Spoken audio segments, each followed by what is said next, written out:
Our entire culture is based on truth. You could look at any religion you want. Essentially, they are saying follow the truth. The Congress Party, Mahatma Gandhi, even yourselves, we defend the truth of India.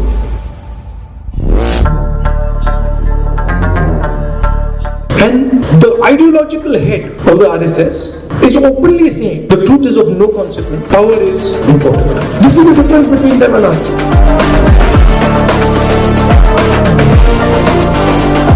You are excellent ambassadors for our country.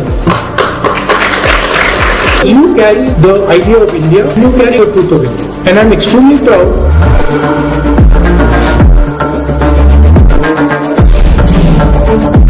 I thank you very, very much. साथियों नमस्कार, Bharat petroleum में आपका स्वागत है। मैं हूं आपके साथ राजेश सैनी। लोकसभा में विपक्ष के नेता और कांग्रेस नेता राहुल गांधी ने जर्मनी की राजधानी बर्लिन में हर्टी स्कूल में आयोजित एक कार्यक्रम में मोदी सरकार पर गंभीर आरोप लगाए। उन्होंने कहा कि देश की संस्थाओं पर थोक में कब्जा कर लिया गया है और खुफिया एजेंसियों ईडी तथा सीबीआई को हथियार बना दिया गया है। राहुल गांधी ने दावा किया कि ईडी और सीबीआई के पास बीजेपी के खिलाफ एक भी मामला नहीं है, जबकि अधिकांश राजनीतिक मामले विरोधियों के खिलाफ हैं। उन्होंने कहा कि बीजेपी ने भारत की चुनाव मशीनरी को बर्बाद कर दिया है। हर्टी स्कूल में politics is the art of listening विषय पर आयोजित संवाद में राहुल गांधी ने कहा, हमारे संस्थागत ढांचे पर थोक में कब्जा किया गया है।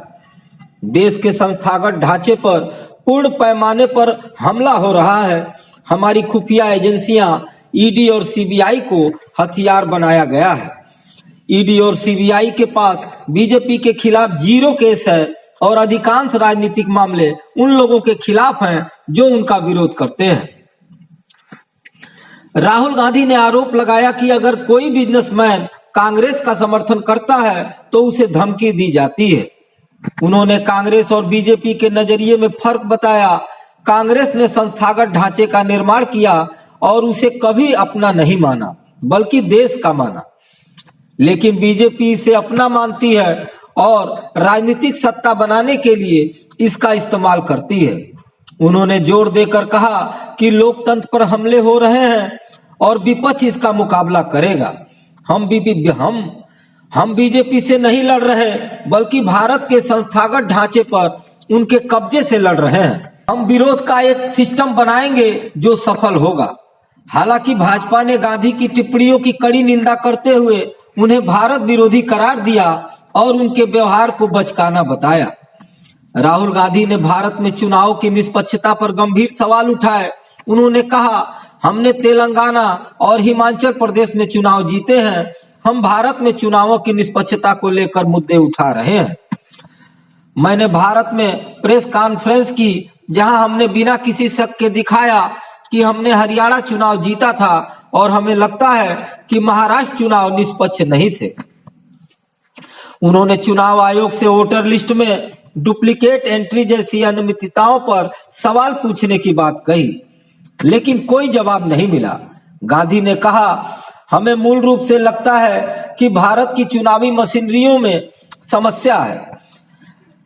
राहुल गांधी ने प्रधानमंत्री नरेंद्र मोदी की पुष्टि की आलोचना करते हुए कहा, भारत में कई लोग पीएम मोदी का समर्थन करते हैं। बहुत से लोग उनकी विचारधारा और भारत की दृष्टि से सहमत नहीं है।